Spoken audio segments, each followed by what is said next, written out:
Welcome to CM today. నేను మాలతి. నేను విజయ.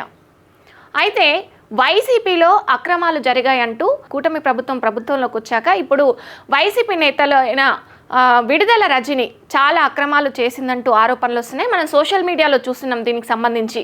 అయితే మనం చూడొచ్చు, తను ఒక స్టోన్ క్రషర్ అనే ఒక కంపెనీ యాజమాన్యుల దగ్గరికి రజని వాళ్ళ పిఏ రామకృష్ణ అయితే వెళ్ళడం జరిగింది. వెళ్ళి ఏమంటారు, రజని ఎమ్మెల్యే అయిన తర్వాత మీరు ఎమ్మెల్యేని కలవలేదు కదా, ఒకసారి వెళ్ళి కలవండి అని అయితే చెప్పడం జరిగిందంట.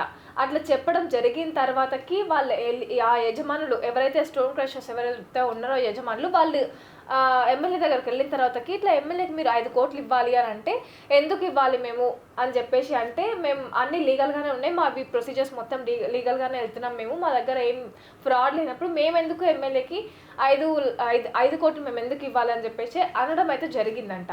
అయితే దాని తర్వాతకి వీళ్ళు మళ్ళీ ఓనర్స్ ఈ ఎమ్మెల్యే తరపు నుంచి ఏసీబీ వాళ్ళు కానీ మిగిలిన ఏమంటారు మైనింగ్ వాళ్ళు వెళ్ళి రైట్స్ కోసం అయితే పంపించడం జరిగిందంట. అయితే ఆ రైట్స్ జరిగి మీ లోపల మైనింగ్ జరిగింది, మీరు గ్రానైట్ ఇట్లా అక్రమంగా గ్రానైట్ తీయడం జరుగుతుంది అని చెప్పేసి ఒకటి వీళ్ళు ఆ ఓనర్స్కి అయితే చెప్పడం జరిగింది. దాని తర్వాతకి ఇక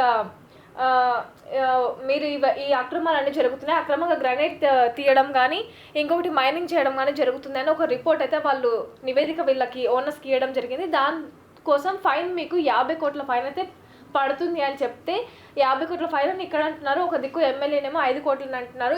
ఎట్లా అని ఆలోచించే టైంకి ఒకసారి మీరు పిఏ రామకృష్ణ దగ్గరికి వెళ్ళండి అంటే, తన దగ్గరికి వెళ్తే 5 కోట్లు అంటున్నారు కదా అనేసి మళ్ళీ మరి రజని పెట్టిరా ఎవరు పెట్టిరో తెలియదు కానీ దాని ముందర ఇంకో ప్రపోజల్ ఏంటంటే పిఏ రామకృష్ణ దగ్గరికి వద్దు, గోపి అని ఒక పర్సన్ ఉన్నారు తన దగ్గరికి వెళ్ళండి అంటే, తన దగ్గరికి వెళ్తే ఈ డీలింగ్ని ఆ 50 కోట్లు కట్టకండి, ఎమ్మెల్యేకి 5 లక్షలు కూడా కాదు, ఈ డీలింగ్ని ఎమ్మెల్యేకి విడుదల రజనీకి అండ్ ఆ ఓనర్స్కి స్టోన్ క్రషర్ యాజమాన్లకు మధ్యలో 2 కోట్లకి ఈ డీలింగ్ అనేది కుదర్చడం అయితే జరిగిందని ఆరోపణలు అయితే ఎదుర్కొంటున్నారు ఇప్పుడు ప్రస్తుతానికి. ఓకే, అయితే ఈ ఆరోపణలు 2020లో రజని ఎమ్మెల్యేగా ఉన్నప్పుడు జరిగిందనమాట. ఈ స్టోరీ అంతా అసలు 2020లో జరిగింది. తాను ఇప్పుడు 50 కోట్లు జరిమానా వేస్తామని మైనింగ్ అధికారులని రైడింగ్ పంపించినట్టు తెలుస్తుంది. అయితే వాళ్ళకి లైసెన్సు అన్నీ సరిగా ఉన్నాయి, ఎందుకు నేను ఈ 50 కోట్ల జరిమానా ఎందుకు కట్టాలని తను మా మధ్యవర్తిని రజని పిఏని కన్సల్ట్ అవ్వగా తను ఏం చెప్పారంటే, అంత అవసరం లేదు, గోపి అనే వ్యక్తిని మధ్యలో ఇన్వాల్వ్ చేసి ఇప్పుడు ఏసీపీగా ఉన్న ఏసీపీ జాషువా అనే అతను మధ్యవర్తిగా ఉండి ఈ డీల్ నడిపించినట్టు తెలుస్తుంది. విడుదల రజని పిఏగా ఉన్న రామకృష్ణ 5 కోట్లు అడిగిండు. సో దానికి సంబంధించి 5 కోట్లు ఇవ్వనని అన్ని ప్రూఫ్స్, నాకు లైసెన్స్ అన్నీ సరిగా ఉన్నప్పటికీ నేను 5 కోట్లు ఎందుకు పే చేయాలి, ఏకంగా 50 కోట్లు జరిమానా వేశారు. సో దాన్ని ఒక డీలింగ్కు తీసుకొస్తానని చెప్పి మధ్యలో వ్యక్తి జాషువా అనే వ్యక్తి మధ్యలో ఉండి అక్కడ గోపి అనే వ్యక్తి ఉంటాడు, తను మాట్లాడతాడని పంపించడం జరిగింది. అక్కడ 2.20 కోట్లతో డీలింగ్ కుదిరినట్టు తెలుస్తుంది. అయితే 2 కోట్లు రజని తీసుకున్నట్టు ఆరోపణలు వస్తున్నాయి. దానికి సంబంధించి మనం చూస్తున్నాము, ఆ 20 లక్షలు ఎందుకని మధ్యవర్తి అడగగా ఆ గోపి అనే వ్యక్తి 10 లక్షలు, ఈ జాషువా అనే వ్యక్తి 10 లక్షలు తీసుకున్నట్టుగా ఈ విచారణలో అయితే అభియోగం చేశారు. కూటమి నేతలు ఆరోపిస్తున్నారు. దీనికి సంబంధించి అభియోగం కూడా ఉంది. అయితే ఇదే విషయాన్ని గవర్నర్ దగ్గరికి తీసుకెళ్లడానికి, చట్ట ప్రకారమే చర్యలు చేపట్టడానికి అయితే కూటమి ప్రభుత్వం వచ్చాక ప్రతి ఒక్కరిపై ఇలా వైసీపీలో ఉన్నప్పుడు ఎవరి మీద పడితే వాళ్ళ మీద చట్టరీత్యా అంటే ప్రభుత్వం ఆదేశాలు లేకుండానే వీళ్ళు ఓన్గా డిసిషన్స్ తీసుకోవడం, ఓన్గా చర్యలు తీసుకోవడం జరిగింది. సో అలా కాకుండా కూటమి ప్రభుత్వ ఆదేశాలతోనే చర్యలు తీసుకుంటామని రాజ్భవన్కి ఈ అనుమతి లేఖను పంపించినట్టు తెలుస్తుంది మనకి. అయితే విడుదల రజని ఎమ్మెల్యేగా ఉన్నప్పుడే ఈ 2 కోట్ల 20 లక్షల స్కామ్ అయితే చేయడం జరిగిందని అయితే మనకు ఆరోపణలు అయితే వినిపిస్తూ ఉన్నాయి.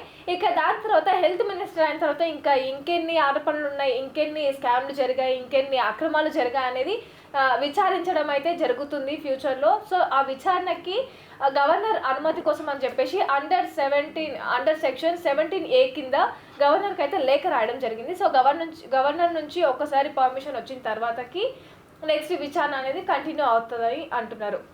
అయితే ఎన్డీఏ కూటమి సంబంధించి చట్ట ప్రకారం చర్యలు తీసుకుంటామని చెప్తున్నారు. అదేవిధంగా ఇప్పుడు విడుదల రజనీతో పాటు ఇంకెవరెవరైతే ఇప్పుడు రోజా కానీ కొంతమంది రాజిరెడ్డి కానీ చాలామంది అయితే అవినీతికి పాల్పడ్డట్టు అక్రమాలు చేసినట్టయితే వాళ్ళ దగ్గర ప్రూఫ్లు ఉన్నట్టు తెలుస్తుంది. దానికి సంబంధించి చట్టపరంగా చర్యలు తీసుకుంటామని, అలాగే ఎవరిని విడిచిపెట్టమని అయితే కూటమి ప్రభుత్వం హెచ్చరిస్తుందని చెప్పొచ్చు. ఒకళ్ళొక్కటిగా బయటకు తీసుకొస్తున్న సంఘటన మనకు కనిపిస్తుంది మనకి ఇక్కడ. కానీ ఒక దిక్కు నుంచి వైసీపీ నేతలు అయితే ఇదంతా కుట్రపూర్వితంగా జరుగుతున్న రాజకీయాలే తప్ప, అరెస్టులు తప్ప ఏది లీగల్గా అయితే ఏది వెళ్ళట్లేదు అని చెప్పేసి అయితే ఒక దిక్కు వైసీపీ నేతలు ఆరోపిస్తున్నారు. బట్ వీళ్ళు మాత్రం కూటమి నేతలు ఏం చెప్తున్నారంటే ఇలాంటి కక్షపూరితమైన చర్యలు ఏమీ లేవని, వాళ్ళ దగ్గర విత్ ప్రూఫ్స్తో సహా అన్నీ ఉన్నాయని, దాని ప్రకారమే ముందుకెళ్తామని, అదేవిధంగా ప్రభుత్వం ఆదేశాలు అలాగే గవర్నర్ నుంచి ఆదేశాలు తీసుకున్నాకే ముందుకు వెళ్తామని అయితే చెప్పడం జరుగుతుంది. చూద్దాం మరి ఏం జరుగుతుందో. గవర్నర్ నుంచి అనుమతి వచ్చాక మనకి దీని మీద అసలు ఎలాంటి సమగ్రత చేపడతారని అయితే మనం చూడాలి. చూసారు కదండి, ఇది విడుదల రజనీ కేసు గురించి ఉన్న ప్రస్తుతం విచారణ అయితే గవర్నర్ ఆదేశాలతో విచారణ అయితే చేయడం అయితే జరుగుతుంది కావచ్చు. చూస్తూనే ఉండండి. ఇలాంటి అప్డేట్స్ కోసం మా ఛానల్ సీఎం టుడే సబ్స్క్రైబ్ చేసుకోండి.